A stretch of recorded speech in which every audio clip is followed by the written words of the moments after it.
ദൈവ തിരുനാമത്തിന് മഹത്വമുണ്ടാകട്ടെ. കർത്താവായ യേശുക്രിസ്തുവിൻ്റെ സ്നേഹം നിറഞ്ഞ നാമത്തിൽ നിങ്ങൾക്ക് ഓരോരുത്തർക്കും എൻ്റെ സ്നേഹം നിറഞ്ഞ വന്ദനം. കർത്താവ് എല്ലാവരെയും അനുഗ്രഹിക്കട്ടെ. എല്ലാ നന്മകളാലും നിങ്ങളെ നിറയ്ക്കട്ടെ.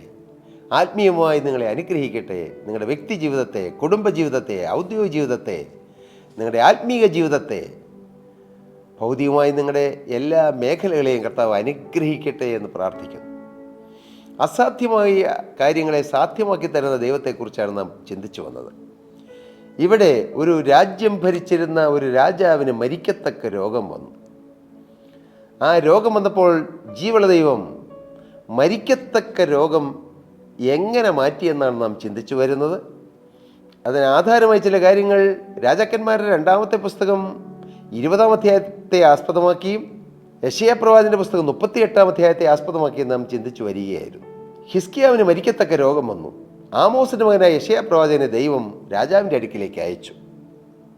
വളരെ പ്രധാനപ്പെട്ട ചില കാര്യങ്ങൾ ദൈവം യെശയ്യാ പ്രവാചകന്റെ നാവിലൂടെ ആ ഹിസ്കിയ രാജാവിനോട് സംസാരിച്ചു. നിന്റെ ഗ്രഹകാര്യം ക്രമത്തിലാക്കുക, നീ മരിച്ചു പോകും, ശേഷിക്കുകയില്ല. Set your affairs in order and prepare to die. അതിന് മരിക്കാൻ പ്രിപ്പയർഡ് ആവുന്നത് വേണം പ്രിയരെ. മരിക്കാൻ പ്രിപ്പറേഷൻ വേണം. ഈ ഭൂമിയിൽ എന്തിനും പ്രിപ്പറേഷൻ വേണം, വേണ്ടേ? ഒരു സർജറി ചെയ്യണമെങ്കിൽ പ്രിപ്പറേഷൻ വേണം. ഒരു വീട് പണിയെങ്കിൽ പ്രിപ്പറേഷൻ വേണം. ഒരു ഭക്ഷണം ഉണ്ടാക്കുന്നതിൽ പ്രിപ്പറേഷൻ വേണം. ഈ ഭൂമിയിലെ എല്ലാ കാര്യങ്ങൾക്കും ഒരു പ്രിപ്പറേഷൻ വേണം. എന്നാൽ ദൈവരാജ്യത്തിൽ പോകാൻ ഒരു പ്രിപ്പറേഷൻ വേണ്ടേ? മരിക്കാനും പ്രിപ്പറേഷൻ വേണം. എങ്കിലേ ദൈവരാജ്യത്തിൽ എത്തുകയുള്ളൂ.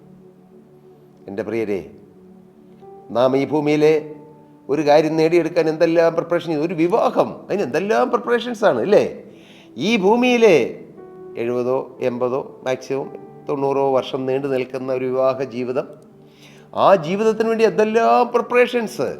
പെണ്ണ് കാണാൻ പോകുന്നു, പിന്നെ ഇഷ്ടപ്പെട്ടോ ഇഷ്ടപ്പെട്ടില്ലോ എന്ന് അറിയിക്കുന്നു, പിന്നെ ഡ്രസ്സ് എടുക്കാൻ പോകുന്നു, ആടയാഭരണങ്ങൾ എടുക്കാൻ പോകുന്നു, കല്യാണക്കുറി അടിക്കുന്നു, ഇൻവിറ്റേഷൻസ്, ഭക്ഷണം പാകം ചെയ്യുന്നു, ഭക്ഷണം പ്രിപ്പറേഷൻസ്, അതിനുള്ള മെനുകൾ എടുക്കുന്നു, ഹോട്ടലുകൾ ബുക്ക് ചെയ്യുന്നു, ഹോളുകൾ ബുക്ക് ചെയ്യുന്നു, ആളുകളെ ക്ഷണിക്കുന്നു, അവിടെ എന്തെല്ലാം അലങ്കാരങ്ങൾ ഇല്ലേ? അതൊന്നും തെറ്റല്ല. അതിനു വേണ്ടിയിട്ട് ബ്യൂട്ടി പാർലറിൽ പോകുന്നു, എന്തുമാത്രം 1000കണക്കിന് കാര്യങ്ങൾ ചെയ്യുന്നു ഇല്ലേ ഒരു വിവാഹത്തിന് വേണ്ടി. പക്ഷേ ഞാൻ ചോദിക്കട്ടെ, കർത്താവായ യേശുക്രിസ്തുവിൻ്റെ മണവാട്ടിയായി നിത്യയുഗായുഗം യേശുക്രിസ്തുവിനോട് വസിക്കുന്ന നിത്യതയിൽ എത്തിച്ചേരാൻ മകനെ നീ ഒരുങ്ങിയോ? പ്രിയ മകളെ നീ ഒരുങ്ങിയോ? യവനക്കാരി നീ ഒരുങ്ങിയോ? പ്രിയപ്പെട്ട മാതാവേ, പിതാവേ, നിങ്ങൾ ഒരുങ്ങിയോ? വാർദ്ധക്യത്തിലെത്തിയ പ്രിയ മാതാപിതാക്കളെ, നിങ്ങൾ ഒരുങ്ങിയോ? ഒരുങ്ങണം. ഒരുക്കം വേണം. ഒരുക്കം കൂടിയേ കഴിയൂ. ഒരുങ്ങിയില്ലെങ്കിൽ നാം തള്ളപ്പെട്ടു പോകും. Set your affairs in order. നിന്റെ ജീവിതം നീ ക്രമപ്പെടുത്തണം.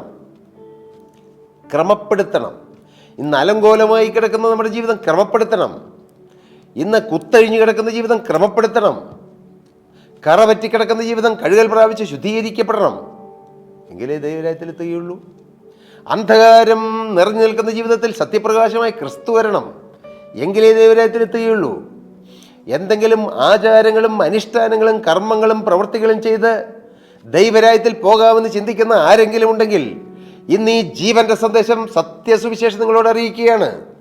ഒരാചാരമോ ഒരു അനുഷ്ഠാനമോ ഒരു കർമ്മ പദ്ധതിയോ ഒന്നും ദൈവരാജ്യത്തിൽ ഒരാളെപ്പോലും എത്തിക്കുന്നില്ല. വേദപുസ്തകം അങ്ങനെ പഠിപ്പിക്കുന്നില്ല. വേദപുസ്തകം പറയുന്നു, എന്താ പറയുന്നത്? യേശുക്രിസ്തു രക്ഷിതാവും കർത്താവായി സ്വീകരിക്കുക.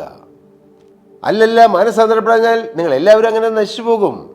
മാനസാന്തരപ്പെടുവീൻ എന്നുള്ള സന്ദേശം യേശുക്രിസ്തുവിന് മുന്നോടിയായി വന്ന യോഹന്നാൻ സ്നാപകൻ പ്രസംഗിച്ചത് മാനസാന്തരപ്പെടുവീൻ എന്ന ആ വിഷയത്തെക്കുറിച്ചാണ്. കർത്താവായ യേശുക്രിസ്തു തൻ്റെ പരശുശ്രൂഷ തുടങ്ങിയത് മാനസാന്തരപ്പെടുവീൻ, ദൈവരാജ്യം സമീപിച്ചിരിക്കാൻ മാനസാന്തരപ്പെടുന്ന സുവിശേഷത്തിൽ വിശ്വസിപ്പീൻ എന്ന് പറഞ്ഞുകൊണ്ടാണ്. അപ്പോസ്തലന്മാർ തങ്ങളുടെ ശുശ്രൂഷ തുടങ്ങിയത് മാനസാന്തരപ്പെടുവീൻ എന്ന് പറഞ്ഞാണ്.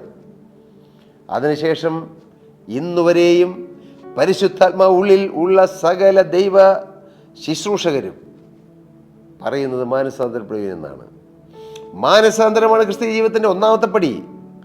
അതാണ് ദൈവരാജ്യത്തിലേക്ക് പോകുന്നതിനുള്ളതായ യോഗ്യത. മാനസാന്തരപ്പെട്ടില്ലായെങ്കിൽ നമ്മൾ എല്ലാവരും നശിച്ചു പോകും. വേറെ അതിന് രണ്ടാമതൊരു അഡ്ജസ്റ്റ്മെൻ്റ് ഒന്നുമില്ല പ്രിയരെ. ഒരു സഭയുടെ നേതാവ് പറയുക, മാനസാന്തരപ്പെടുമൊന്നും വേണ്ട, നിങ്ങൾ എല്ലാ ദിവസവും സഭയെ വന്നാൽ മതി.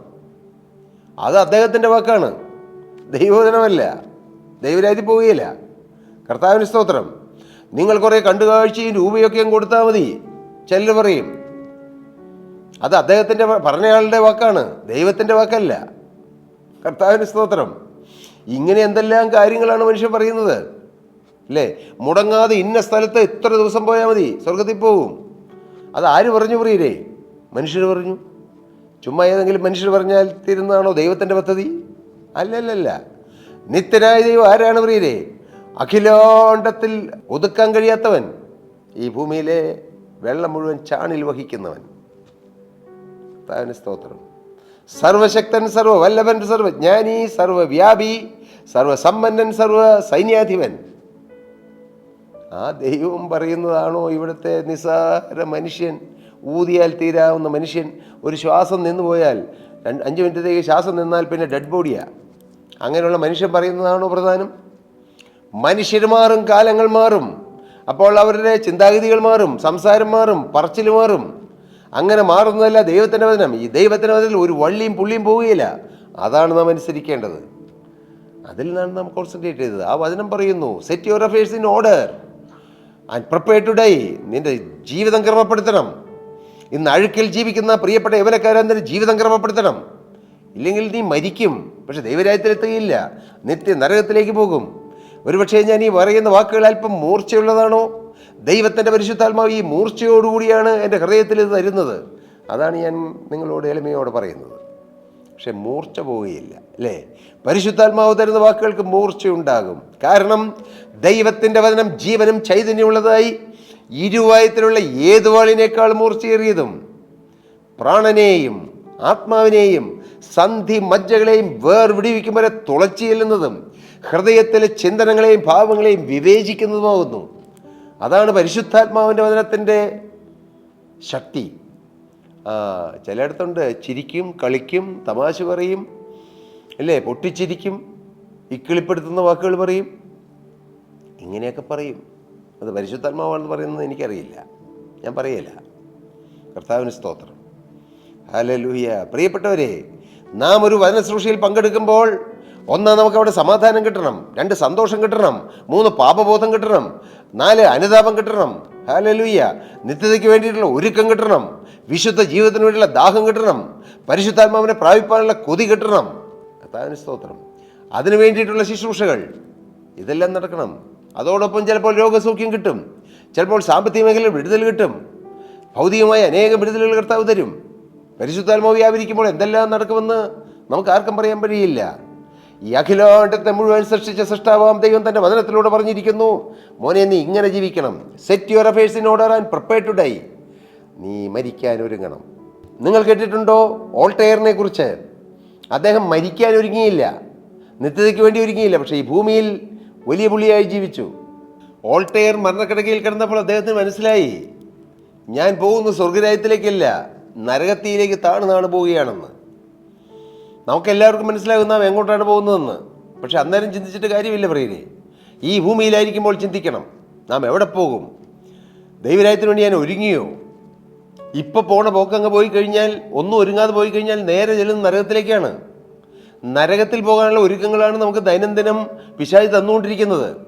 ഈ ലോകത്തിലെ കാര്യങ്ങൾ, ഈ ലോകത്തിലെ മാത്രം കാര്യങ്ങൾ, പണത്തിൻ്റെ കാര്യങ്ങൾ മാത്രം ചിന്തിക്കുന്നു, ആരോഗ്യത്തിൻ്റെ കാര്യങ്ങൾ, നമ്മുടെ സുഖത്തിൻ്റെ കാര്യങ്ങൾ, പാപത്തിൻ്റെ കാര്യങ്ങൾ മാത്രം ചിന്തിക്കുന്നു, ദൈവരാജ്യത്തെക്കുറിച്ച് ചിന്തിക്കുന്നില്ല. ഒട്ടേറെ പറഞ്ഞു, who can rescue me from this fire of hell? ഈ നരകത്തിൽ നിന്ന് എന്നെ ആര് രക്ഷിക്കും? രക്ഷിക്കാൻ ആൾ ഉണ്ടായിരുന്നു പ്രിയരെ. ഈ ഭൂമിയിൽ ശരീരത്തിൽ ജീവിക്കുമ്പോൾ കർത്താവേ ഈ നരകത്തിൽ നിന്ന് എന്നെ ആര് രക്ഷിക്കുമെന്ന് അന്നേരം ചോദിക്കേണ്ട ചോദ്യമാണ്. പക്ഷെ മരണക്കിടക്കയിൽ വെച്ച് ആ ഉന്നതനായ തത്വജ്ഞാനിക്ക് ചോദിക്കാൻ സാധിച്ചുള്ളൂ. എന്തുകൊണ്ട്? അദ്ദേഹം ദൈവ നിഷേധിയായി ജീവിച്ചു. ആരും രക്ഷിക്കാൻ വന്നില്ല. എനിക്ക് വേണ്ടി പ്രാർത്ഥിക്കാൻ ഒരാൾ വിളിച്ചുകൊണ്ട് വരാമോ എന്ന് അദ്ദേഹം കെഞ്ചി ചോദിച്ചു. പക്ഷേ അദ്ദേഹം പഠിപ്പിച്ച കുറേ നിരീശ്വരവാദികളായ ശിഷ്യന്മാർ സമ്മതിച്ചില്ല. ഞാൻ നിങ്ങളോട് പറയട്ടെ, നിങ്ങൾ ജീവിച്ചിരിക്കുന്ന കാലത്ത് നിങ്ങൾ ക്രിസ്തുവിനെ സ്നേഹിക്കുന്ന അനേകരെ ഉണ്ടാക്കുന്നവരാക്കി തീർക്കണം. ക്രിസ്തുവിനെ സ്നേഹിക്കാൻ മറ്റുള്ളവരെ പഠിപ്പിക്കണം. ഒരു നിത്യതയുണ്ടെന്ന് മറ്റുള്ളവരെ പഠിപ്പിക്കണം. അങ്ങനെയാണെങ്കിലുണ്ടല്ലോ നിങ്ങളുടെ മരണക്കിടക്കയിൽ അവരെല്ലാവരും വന്ന് ഒരുമിച്ച് കർത്താവിനെ ആരാധിച്ച് മഹത്വപ്പെടുത്തി നിങ്ങളുടെ ആത്മാവിനെ ദൈവകരങ്ങളിലേക്ക് സമർപ്പിച്ച് നിങ്ങളെ യാത്രയയക്കും, സുന്ദരമായ യാത്രയയപ്പ് തരും. ഇല്ലെങ്കിൽ നിരാശയോടെ പോകേണ്ടി വരും. ഉള്ള കാലം കർത്താവിന് വേണ്ടി ജീവിക്കുക, കർത്താവിന് വേണ്ടി ഒരുങ്ങുക, അനേകരെ ഒരുക്കുക. Set your affairs in order and prepare to die. ഞാൻ ഈ വാക്കുകളെ പറഞ്ഞ് ഈ പ്രസംഗം പറഞ്ഞൊന്നും തീർക്കാൻ എനിക്ക് പറ്റുന്നില്ല. കർത്താവിന് സ്തോത്രം. ഒത്തിരി ദൈവിക ആലോചനകൾ ദൈവം തന്നുകൊണ്ടിരിക്കുന്നു. എൻ്റെ സ്നേഹിതരെ, എൻ്റെ പ്രിയപ്പെട്ടവരെ, ഞാൻ ഇളമയോട് നിങ്ങളോട് പറയട്ടെ, മരിക്കാൻ നാം ഒരുങ്ങണം.